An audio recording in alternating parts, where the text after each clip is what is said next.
Hello guys, Telangana ప్రజానికానికి నా శతకోటి వందనాలు.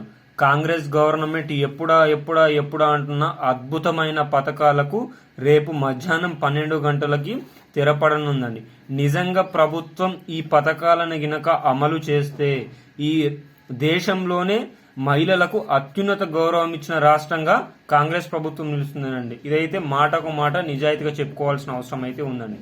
ఎందుకంటే ఏ రాష్ట్రంలో అయినా ప్రతి దానికి లిమిట్స్ ఉన్నాయి, కానీ ఇప్పుడు ఆంధ్రప్రదేశ్లో కూడా చాలా అద్భుతమైన పథకాలు తీసుకొని రావడం జరిగింది జగన్ గారు. ఇప్పుడు తెలంగాణ స్టేట్లో కూడా అదే విధంగా అద్భుతమైన పథకాలని నాంది పలికే అవకాశం అయితే ఉంది.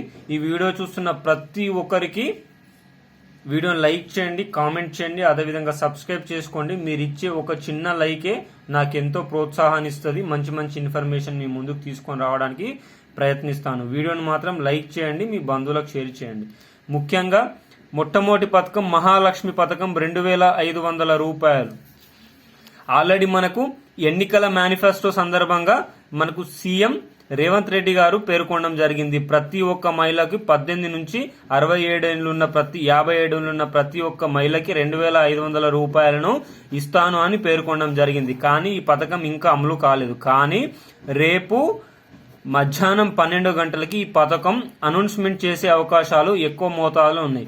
రేపు మధ్యాహ్నం 12 గంటలకి పరేడ్ గ్రౌండ్ లో, హైదరాబాద్ లోని పరేడ్ గ్రౌండ్ లో 1,00,000 మంది మహిళలతోని, డ్వాక్రా మహిళలతోని సీఎం రేవంత్ రెడ్డి గారు మీటింగ్ పెట్టడం జరుగుతుంది. ఈ మీటింగ్ లో ఈ పథకాలని మహాలక్ష్మి పథకం 2500, జీవిత బీమా, డ్వాక్రా మహిళలకు ₹1,00,00,000 వరకు రుణాలు, పురుషులకు 12,500 ఈ పథకాలన్నీ అమలు చేసే అవకాశం అయితే ఉంది.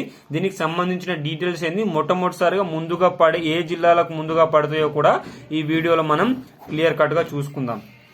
మనకు సీఎం గారు ఏమని చెప్పారు, 18 నుంచి 57 ఏళ్ళు ఉన్న మహిళలకు ఫస్ట్ ఇస్తా అని చెప్పారు కదా. కానీ తర్వాత తెల్ల రేషన్ కార్డు ప్రామాణికంగా పెట్టారు. అంటే రేషన్ కార్డులో ఎవరిదైతే పేర్లు ఉంటాయో ఆ పేర్లు అది కూడా ఒక రేషన్ కార్డుకి ఒకే పథకం ఇచ్చే యోచనలో ప్రభుత్వం అయితే కనిపిస్తా ఉంది. మరి ఒక రేషన్ కార్డుకు ఒక ప్రభుత్వం ఇస్తే మాత్రం ఇది కూడా బీఆర్ఎస్ ప్రభుత్వం లాగా మందచూపుతో చూస్తున్నట్టే అనుకోవచ్చు. ఎందుకంటే మనకు కాంగ్రెస్ ప్రభుత్వం ఎన్నికల ముందు ఇంట్లో ఎంతమంది ఉంటే అంతమందికి పింఛన్లు ఇస్తాం, మహాలక్ష్మికి మహాలక్ష్మి వస్తుంది, పింఛన్లకు పింఛన్లు వస్తుంది, వికలాంగుల పింఛన్ వస్తుంది పేర్కొన్నారు. కానీ ఇప్పుడు ఒక రేషన్ కార్డుకి ఒకే పింఛన్ అంటున్నారు. మరి రేషన్ కార్డులో చాలా మందికి పెళ్ళైన మహిళలు 5-6 సంవత్సరాల క్రితం పెళ్ళైన మహిళలు అమ్మగారింటి నుంచి అత్తగారింటికి రేషన్ కార్డు మార్పించుకోలేరు. వాళ్ళందరూ మార్పించుకునే వాళ్ళందరికి కూడా ఈసారి పథకం వచ్చే అవకాశం చాలా తక్కువ మోతాదులోనే ఉందండి.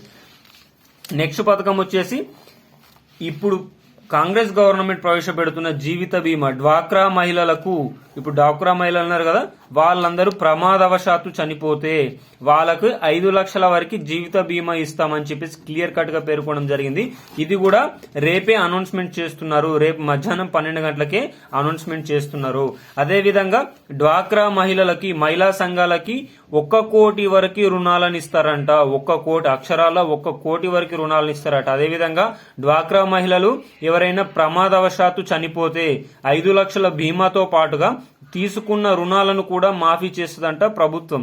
ఇదొక నిజంగా చెప్తున్న వినూత్నమైన పథకం. ఈ పథకం అమల్లోకి రావాలని కోరుకున్నాం. చాలా మంచి పథకం. ఎందుకంటే ఇంట్లో ప్రతి ఒక్క మహిళ డ్వాక్రా సంఘాలలో రిజిస్టర్ అయి ఉన్నారు. సో ఈ పథకాన్ని అమలు చేస్తే చాలా చాలా చాలా మంచి పేరు ప్రభుత్వానికి అయితే వస్తుందండి.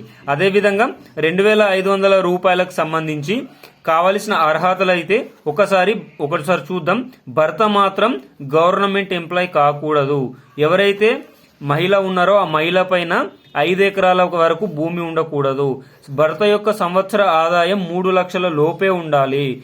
ఇవన్నీ ప్రామాణికంగా తీసుకొని మాత్రమే పథకం ఇచ్చే యోచనలో ప్రభుత్వం అయితే కనిపిస్తా ఉంది. మరి అర్హులైన వారి దగ్గర ఉండాల్సిన పత్రాలు ఏంటంటే బ్యాంక్ అకౌంట్ బుక్ అనేది ఉండాలి, అదేవిధంగా రేషన్ కార్డు ఉండాలి, అదేవిధంగా క్యాస్ట్, ఇన్కమ్ ఈ 2 సర్టిఫికేట్స్ కూడా తమ దగ్గర ఉంచుకోవాలి. క్యాస్ట్, ఇన్కమ్ ఇవి ఎందుకు అవసరం లేదని చాలా మంది అంటున్నారు, కానీ కావాలి. ఎందుకంటే మన ఏ క్యాస్ట్ అనేది క్యాస్ట్ తోనే ఫైనలైజ్ చేస్తారు. సంవత్సర ఆదాయం 3 లక్షల లోపు ఉండాలి కదా. ఈ 3 లక్షల లోపు ఉన్నదా లేదా అనేది తహసీల్దార్ ఆఫీస్ నుంచి వచ్చిన ఇన్కమ్ సర్టిఫికేట్ ప్రామాణికంగా తీసుకొని పేర్కొనడం అయితే జరుగుతుంది. మిత్రులారా, ఎవరైతే మహాలక్ష్మి పథకానికి ఎలిజిబుల్ అవుతున్నారో వారు కూడా ఇవన్నీ పథకాలు రెడీ చేసుకోండి. అదేవిధంగా ఆసరా పింఛన్లు ఇప్పటివరకు వచ్చినాయా రాలేవా అనేది కామెంట్ రూపంలో తెలియజేయండి. ఒకవేళ రాకపోతే రాని వాళ్ళు కామెంట్ రూపంలో తెలియజేయండి, వచ్చిన వాళ్ళు వచ్చినాయని తెలియజేయండి. వీడియో మాత్రం మీకు నచ్చింది అనుకుంటున్నా. నచ్చితే లైక్ చేయండి. జై జవాన్, జై కిసాన్, జై హింద్.